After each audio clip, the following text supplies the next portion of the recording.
Well, hello there. Today I'm going to read you the first law from Project Stoic's book, 10 Immutable Laws of the Universe. Enjoy. I'd also like to recognize before we begin the sponsor of today's video, Posing Pig. Posing Pig makes these lovely posters of your favorite pet, your loved one, as if they are on the cover of a magazine. So we have here Dogmapolitan. They also come with Vanity Fur, Dogue, Rolling Bone, all sorts of different plays on words. So, posingpig.com. You won't regret it. Now, into the book. Law 1. Law of discernment. I cannot teach anybody anything. I can only make them think. Socrates.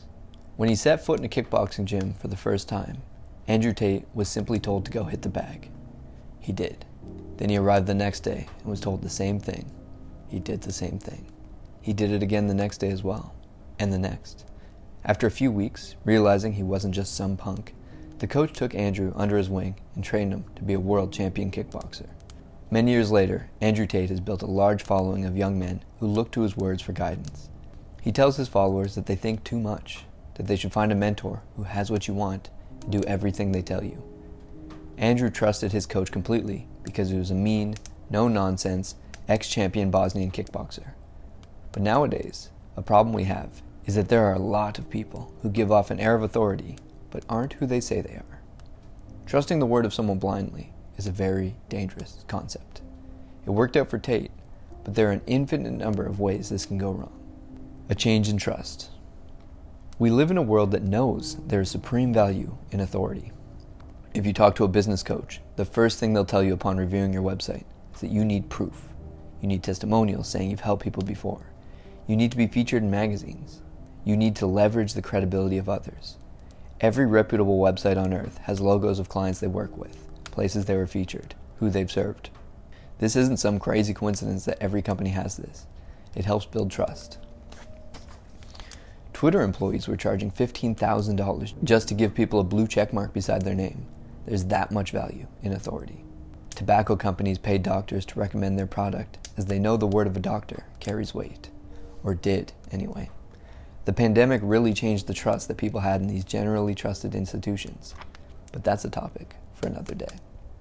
There are rules saying it's immoral for college professors to sleep with their students because they have authority over them, and authority is known to be an aphrodisiac. In fact, people have been striving for authority for a very, very long time for this exact reason. Why is it that we rely on authority so much? We've been raised since we were children to follow the authority of our parents at home, our teachers at school, the priests in church, the police in institutions when we went out into the world. We were grounded and beat up if we didn't submit to authority, and that reverence for authority has been ingrained in us. We were raised to trust authority to have the right answer for us, so that when we find ourselves in an ambiguous situation, we rely on whichever authority that says they know the answer. We look at a situation and see it's nuanced, that it could be a number of things, and since we don't know for sure, we outsource to the authority that says they do know for sure. We no longer trust our eyes and instincts. But these authority figures that we rely on, what authority do they really have? Do you ever stop to think about how the government is made up of people? How all of the laws in society were made by people just like you, and how these people aren't necessarily smarter than you. In fact, a lot of the time, they're quite a bit dumber. It's time to commit to thinking through everything on your own. It may be harder, more time-consuming, stressful, but this is what you need to do if you want to live your own truth. If you outsource your decision-making to the words of others, you live through their worldview and not what's true for you. The men who pioneered the old routes are our leaders, not our masters. Truth lies open to everyone. There has yet to be a monopoly of truth, and there is plenty of it left for future generations too. Seneca the Younger. Andrew Tate runs a mastermind called the War Room. He charges money to grant access to this group of successful businessmen. You can't succeed without a group of killers around you, he says. Your network is your net worth. I agree with those statements. I believe he's right, and having a network of people you can rely on is more important than most people realize. But the law of discernment highlights that when Andrew is telling you about network, it's also important to understand the reason he's telling you that. Is it manipulation? Is it morally wrong?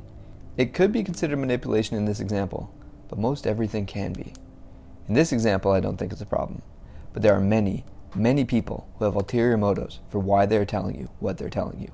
You must be able to discern the reasons someone is telling you something. When everything Andrew Tate says leads back to you need a group around you, is it because it's really the number one thing, or does he benefit from you believing that? In this case, a little bit of both. Just because someone benefits from you doing something doesn't necessarily mean it's a lie, but you do need to be aware of this and discern the truth from what you're told. The land of the snakes.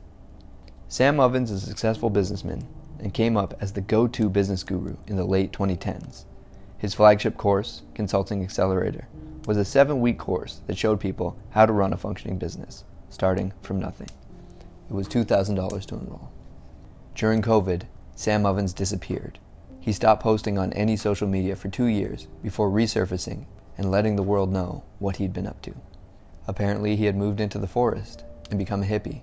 He had a child, and he started building School, his teaching platform, designed to help people host online courses. Most importantly, in this update, his Consulting Accelerator was on sale for a limited time for $500. It turned out that when you bought it, you received a big box of cardboard and workbooks. Due to Sam now living in the forest, he learned to love nature and decided he wanted to clear out his stock of physical material and switch to a completely digital product. Fair enough. That's what he said, anyway. A few months after the sale, he released a series of videos explaining his new offerings and focus. No longer would they be selling Consulting Accelerator, and instead, they'd focus on building organic YouTube channels for lead generation. Why did he stop selling Consulting Accelerator? Well, there was an Apple update which made Facebook ads less effective and more expensive. Facebook ads were one of the main strategies in the program and made up an entire week of lessons. So essentially, Sam ran a sale for a course that no longer worked the way it was promised to, and said it was because he developed an affinity for nature and not because it didn't work. This is coming from someone who is generally seen as a moral voice in the industry. I don't necessarily dislike Sam, and the information in the course is definitely still worth the $500 price tag, but the reason he gave for the sale was disingenuous, and that's my issue with it. The thing to recognize is that situations like this are coming at us from everywhere, all the time. A friend will message you out of nowhere, wanting to catch up, but they are really just trying to sell you on a new pyramid scheme they've joined. Another example is the propaganda that was propagated against plant medicines, such as mushrooms or peyote. These substances showed a lot of promise medicinally, and had in fact been used by shamans for centuries in ceremonial settings in many cultures, but were demonized by those in control. There are many clues throughout history that a lot of the moments of insight in stories of old were influenced by plant medicines. Moses, for example, encountered a burning bush and came back with the 10 Commandments after talking with God. In the area of this burning bush, the acacia plant is known to propagate. It just so happens that the active ingredient in some types of acacia plants is dimethyltryptamine, DMT, which can send people into other dimensions to talk to higher beings. There are stories like this everywhere in myth. This is one example of many, but the point is, people have their own agendas. Vegans are diehard about their diet and will ignore any evidence disproving their theory. On the other end of the spectrum, Paul Saladino, the most trustworthy advocate for the carnivore diet, does the same thing. Everyone is hiding evidence and purposely masking the truth in order to get you to do or not do what they want. The point isn't to stop people from doing this, as that's not within your control, as the Stoics would say. The point is to be aware of it, as on any path you take, whether fitness, business, philosophy, horse racing, you'll encounter charlatans. Marcus Aurelius, when he gives thanks to the gods for all the blessings he was given, specifically says he's thankful that when I became interested in philosophy, I didn't fall into the hands of charlatans. How to spot a charlatan. A charlatan makes obscure what is clear, a thinker makes clear what is obscure. Hugh Kingsmill. If someone speaks in black and white and absolutes, they seem like they're confident and know what they're talking about. It's also likely that they are lying. Life is filled with lots of different viewpoints, and the correct one often is found in the middle of extremes. One point will be the best option but have drawbacks, while the other option on the other side will also have its own benefits and drawbacks. If you speak in nuance, people determine you're less confident and less trustworthy. But if you speak in absolutes, the general population deems you as trustworthy. It's an unfortunate part of the human condition that those who can think and speak in nuance are seen as untrustworthy. Some quick guidelines for spotting a charlatan are as follows. They speak in absolutes. Their way is right and every other way is wrong. They create an us versus them mentality where there's an in crowd and an out crowd. No matter what year or century it is when you hear this, I can guarantee whatever political party is in power is doing this to the other side, and the other side is doing the same thing. If someone tells you they have a simple, never-before-seen trick that will bring you results far and above everyone else, you're dealing with a charlatan. Progress is mostly done in small iterations. There are no shortcuts. If someone is promising shortcuts, they are likely a charlatan.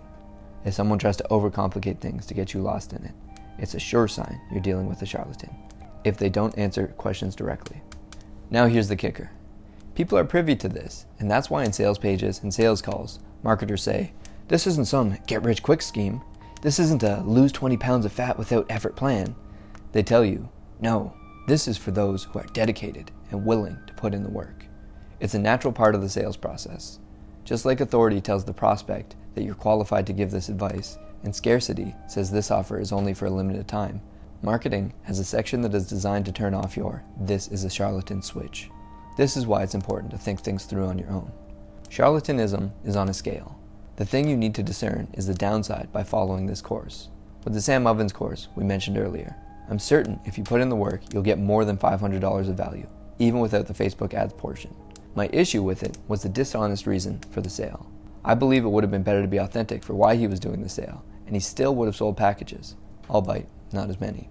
That being said, it can be argued that stretching the truth for the greater good is okay. That's a moral call. One of the more frustrating parts of the fall of the Roman Republic is how Cato the Younger refused to bend on his values, and the entire republic that he dedicated his life to saving collapsed because of it. There really is no right or wrong, which is why it's important to put together your own set of precepts and virtues to live by, so you can discern for yourself if this person's idea of right and wrong lines up with yours. Religion will tell you what's right and wrong, and they will happily do so, but those precepts are often made on what works for society, not necessarily the individual. When you have to deal with someone, ask yourself, what does he mean by good and bad? If he thinks X or Y about pleasure and pain, what produces them? About fame and disgrace, about death and life, then it shouldn't shock or surprise you when he does X or Y. In fact, I'll remind myself that he has no real choice. Marcus Aurelius. Precepts to live by. Precepts, commandments, virtues, rules, it all seems so formal and organized, and it is. Without them, however, society falls apart. There's a reason that every ideology and civilization that became anything had its own set of precepts to follow. It helps society run smoothly. Catholicism has commandments that say, do not kill, do not steal, do not commit adultery. In Buddhism, they have the precepts of do not kill, do not commit sexual misconduct. Islam prohibits murder, theft, and adultery. But then ancient Rome had their virtues in competition, perseverance, ambition, and duty. Stoicism has its own set of virtues to follow. It's not an accident. In order for an ideology to be an ideology, it needs to have some form of structure, or no one would be able to follow it. It's not a bad thing to have precepts, and most of them serve their own purpose. The danger comes when we don't think through the reasoning for why these precepts were put into place. If you don't develop your own precepts that you follow, you're going to adopt someone else's, and they get stranger and further from your authentic self the further that we stray as a society. We don't need to throw out all the precepts we inherit from others. We just need to discern for ourselves what to keep and what to discard. And that concludes the Law of Discernment from the 10 Immutable Laws of the Universe, written by me, Project Stoic. I hope you enjoyed that. If you want to check out the rest of the book, there's some in my bio. Take care.